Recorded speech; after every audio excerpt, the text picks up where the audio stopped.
KSRTCക്കെതിരെ കർണാടക ബിടുതിയിലുണ്ടായ മുട്ടയേറ് സർക്കാർ ഗൗരവമായി എടുക്കുമെന്ന് ഗതാഗത വകുപ്പ് മന്ത്രി CP ജോൺ. കർണാടക പോലീസിൽ KSRTC അധികൃതർ പരാതി നൽകിയിട്ടുണ്ട്. കർണാടകയിൽ തന്നെ KSRTC അപകടത്തിൽപ്പെട്ട് 2 പേർ മരിച്ച വിഷയത്തിൽ മുട്ടയേറുണ്ടായോ എന്ന കാര്യവും അന്വേഷിക്കും. അന്നത്തെ അപകടത്തിൽ മരിച്ച ജീവനക്കാർക്ക് വിശ്രമം ലഭിച്ചില്ലെന്ന പ്രചാരണം ശരിയല്ലെന്നും മന്ത്രി പറഞ്ഞു.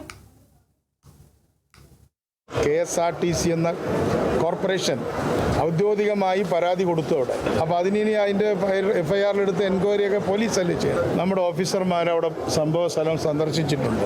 എന്തായാലും ഇങ്ങനെ മുട്ട എറിഞ്ഞു എന്നുള്ളത് ഈ ബസ്സിന് നേരെയല്ല, മറ്റൊരു ബസ്സിന് നേരെ ആണെങ്കിലും മുട്ട എറിഞ്ഞു എന്നുള്ള വിവരമാണ് ഇപ്പോൾ നമുക്ക് മാധ്യമങ്ങളിൽ കൂടിയും ഒക്കെ കിട്ടുന്നത് അല്ലേ. അത് ഞങ്ങളും വളരെ സീരിയസ് ആണ് ആ വിഷയത്തിൽ.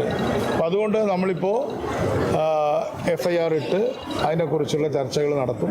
ചർച്ചയല്ല, അതിന് അന്വേഷണങ്ങൾ നടത്തും.